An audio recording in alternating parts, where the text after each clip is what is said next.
doa untuk kita semua. Puji syukur kehadirat Tuhan Yang Maha Kuasa. Untuk menjaga selamat. Hidup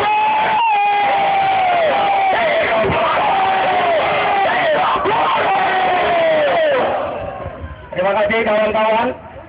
Hari ini ada beberapa hal sebagai Presiden Konfederasi Serikat Pekerja Indonesia, ASPI dan Presiden FSPMI.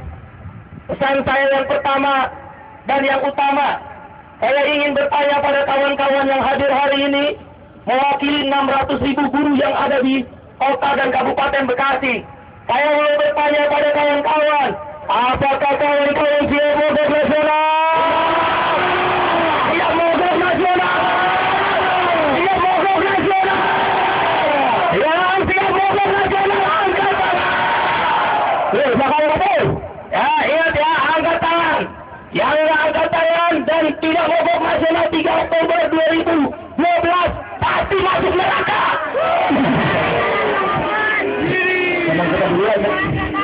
Kamu janji angkat tangan. Tidak mogok nasional. Tidak mogok nasional. Tidak mogok nasional.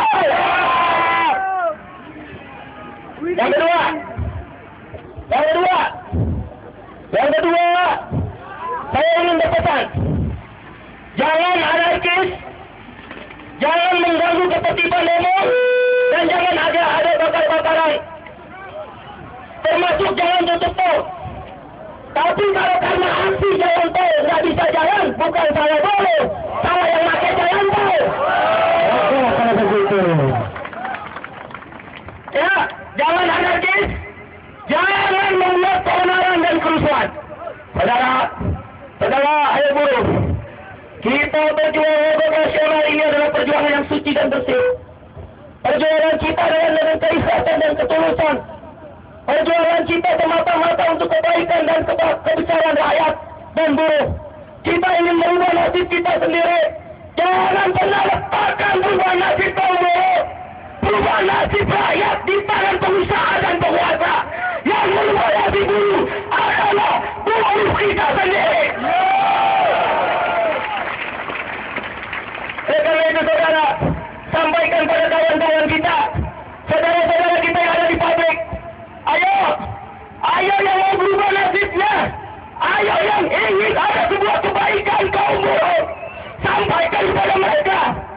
Tanggal 3 Oktober 2012, seluruh buruh yang ada di seluruh Indonesia keluar dari pabrik-pabrik, keluar dari perusahaan-perusahaan.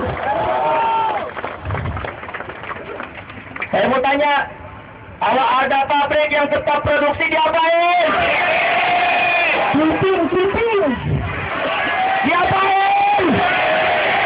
Ya kedengeran diapain?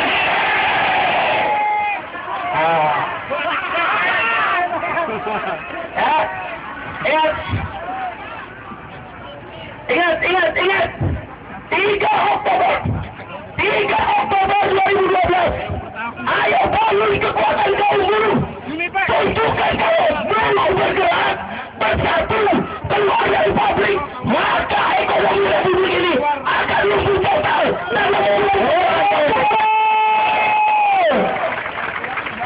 Iya dong. Dah. Stop kebohongan. Stop kebohongan dan retorika. Stop omong kosong yang mengatakan bahwa buruh akan berubah nasibnya. Stop.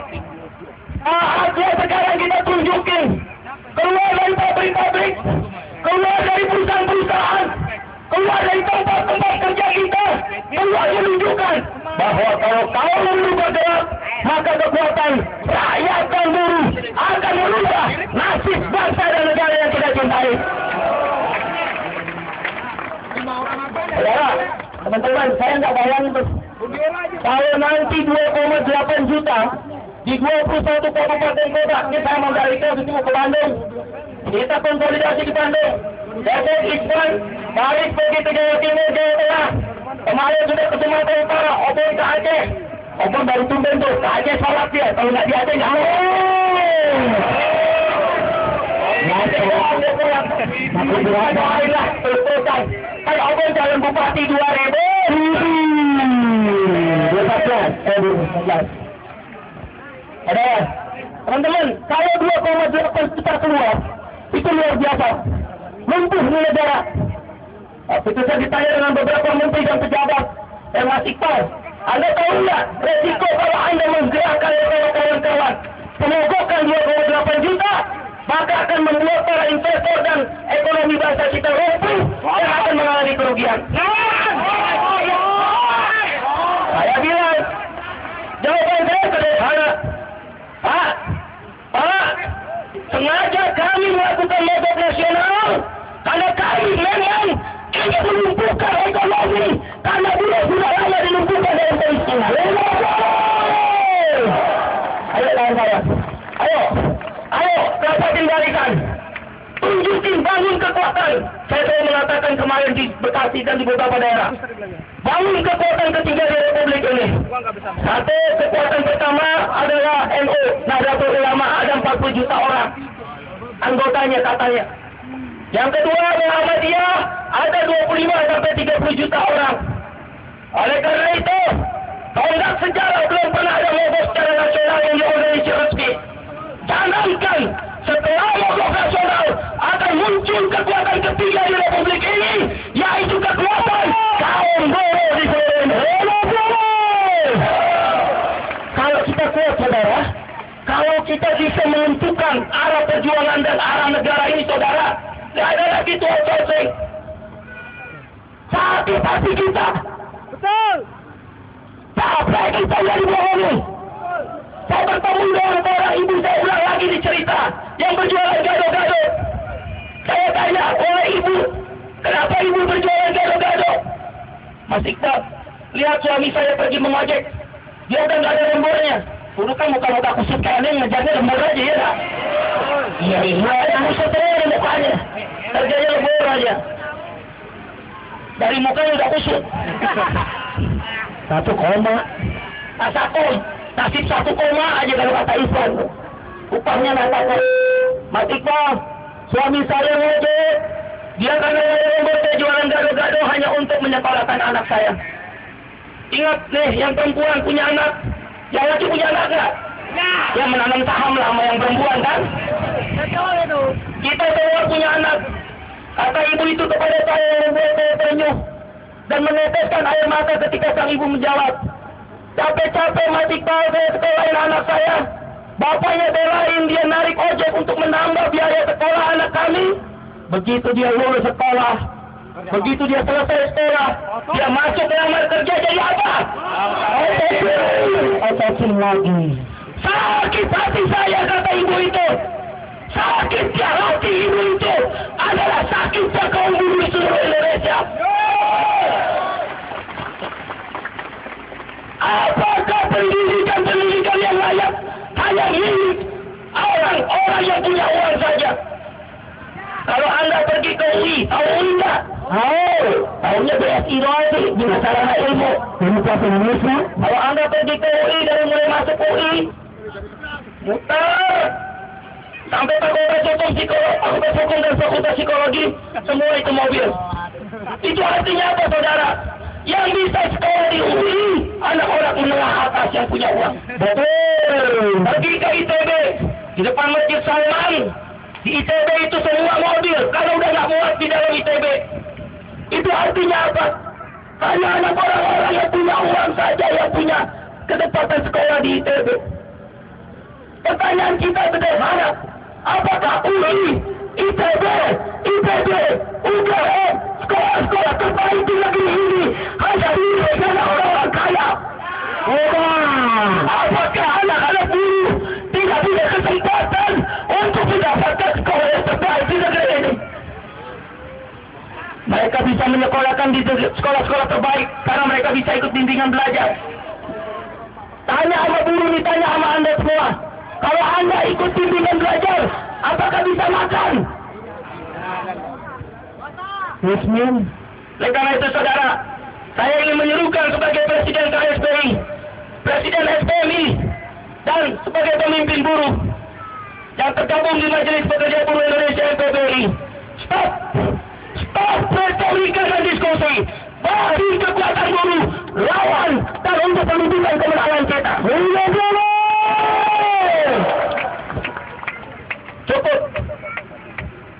Ayo pulang. Ayo jalan. Mana yang kamu cemen? Coba anda lihat upah. Saya bertanya, ketika kami dipanggil oleh Pak Hatta Rajasa Menko Perekonomian Obon ada. Saya tanya kepada beliau, Pak Hatta, apakah kalau kami buruh di Bekasi tidak menutup jalan tol dan buruh di Tangerang Jakarta mengancam untuk menutup jalan tol, apakah kami akan dipanggil kaum buruh ke kantor Bapak sebagai Menko Perekonomian? Apakah kami kalau tidak menutup jalan tol akan naik upahnya sekitar 435.000 untuk masa kerja 0 tahun? Anda tanya sama Dewan Pengupahan di Nordin, berunding berbulan-bulan di Dewan Pengupahan, paling top dulu naiknya 2 tahun yang lalu sekitar 100 sampai 135.000. Tapi begitu kita tutup jalan tol, 0 tahun naik yang 135.000. Kalau gitu saya bilang mau ke Hatta, saya usah berunding aja. Kalau sudah ibu upah tutup jalan.